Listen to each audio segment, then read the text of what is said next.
Hey, and welcome to another episode of This Tastes Good. Tonight, I wanted to spend some time exploring something that we won't get to see a lot of, but is kind of a great secret of Speyside that's been hiding in plain sight.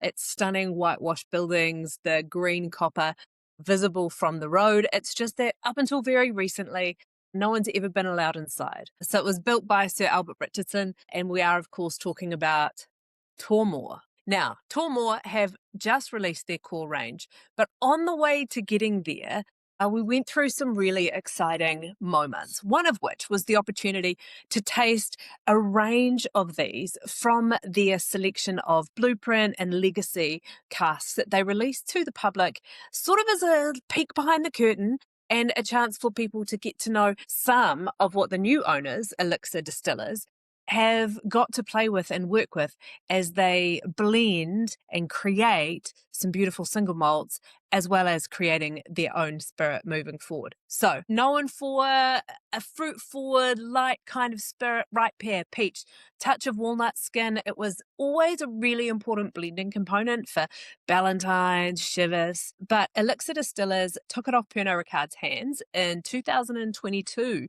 And now, Master Blender, Oliver Chilton, has spent the years in between, what are we now, 2006, so 4 years, give or take, recasking lots of that existing stock, looking for moments, looking for things that might become core range. So, the Blueprint series, which we're going to dive into in a moment, is a series of 10-year-olds, each one either first fill bourbon, cream sherry, which is a cask you don't see very much of, a toasted American oak, all at 48%, which I know you whiskey enthusiasts out there are going to love. Non-chill filtered, he's absolutely speaking to the market, and of course Elixir Distillers being Sukhinder Singh, a phenomenal palate and an icon really of the modern whiskey world. So these releases were kind of the first public glimpse, and 1,500 bottles of each. We're lucky enough to have a couple here because we went to a great tasting at Whiskey Galore where you got the history, you got a glimpse of what the future might look like. Because for the very first time in the distillery's 67-year history, there's a cool range of Tormore that we can taste. So, Timeless, a 12-year-old, and a 16-year-old sherry cask. So, I thought how we'd dive into this tonight is that I'd get out my notebook of the tasting notes that I took at this tasting. I'd share some of them with you, and then we'd in particular go through the one I couldn't resist taking home, which is the Blueprint 10-year-old, the cream sherry cask. Okay, so before we do anything, let's pour a dram. How are you? If you are enjoying these videos, then please feel free to like, subscribe, leave a comment, particularly if there's anything you'd like me to talk about. And so now, a little slangevar. Here's to Tormore. This 48% incredible nose. We'll talk about it in a moment. But first, I'm going to tell you a little bit of what I thought of the bourbon and the toasted. So my initial notes on that very classic ex-bourbon was on the nose, honey, heather, clover, sweet blossom, and vanilla. The palate, it opened over time. It was sweet, cream clover, honey, caramel, a touch of black tea as it got longer.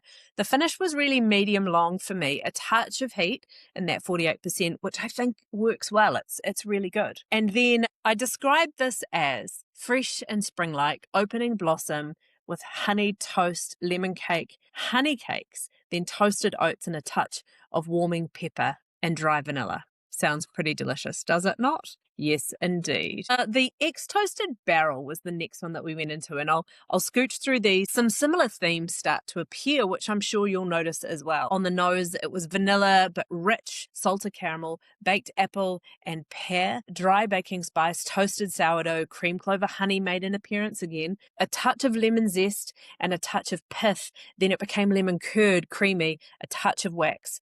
That was all on the nose, an incredibly big nose on that toasted barrel. On the palate, poached pear, spicy syrup, sesame cracker, almond and coconut started to appear, and oak spice, a little bit of cinnamon bark, and threaded coconut again. The finish, this time fruity, it was mineral. It had a relatively short finish. It was simple, but it was sweet, and it gave me everything that I enjoyed. But the reason why the ex cream sherry cask came home and is in my glass now, well, for starters, you just don't see these cream sherry casks very often at all. So why wouldn't we bring it home and celebrate and enjoy it and really get to know it? And that's what I've been aiming for here. So at the first tasting, I thought that it was waxy, almond skin, marzipan, and candied orange on the nose. And I still agree. There's perfume in here, layers of flavor that are surprising, but they feel like they belong. And 48% is a truly great space for the spirit to be sitting. Straight away, there's that honey syrup, cloudy apples, fresh pressed cloudy apple juice, butterscotch. I've said here that the caramel appears and then becomes salty, and already I can feel my mouth and palate just starting to warm up. There it goes, the saltiness starting to emerge. But see here now on the second nose, yeah, toffee marmalade. The first time I ever made my grandmother's marmalade recipe, I took it slightly too far over with the sugar, and the sugar caramelized, and it was candied orange turned up to 11 with toffee underneath. It was dark and it was rich, and it actually was delicious, and that's how I've been making the marmalade ever since. Apple spice starts to appear. It's a Thanksgiving pie, that deep, well-soaked apple pie with plenty of cinnamon and nutmeg, soft clover honey.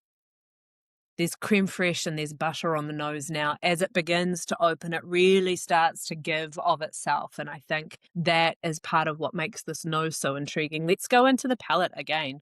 Now, the palate, the caramel, it's really definitive, stamping a mark. There's still a touch of saltiness, but it's a saltiness of a well-balanced meal. The intensity is so penetrating, but at the same time, it's not overpowering.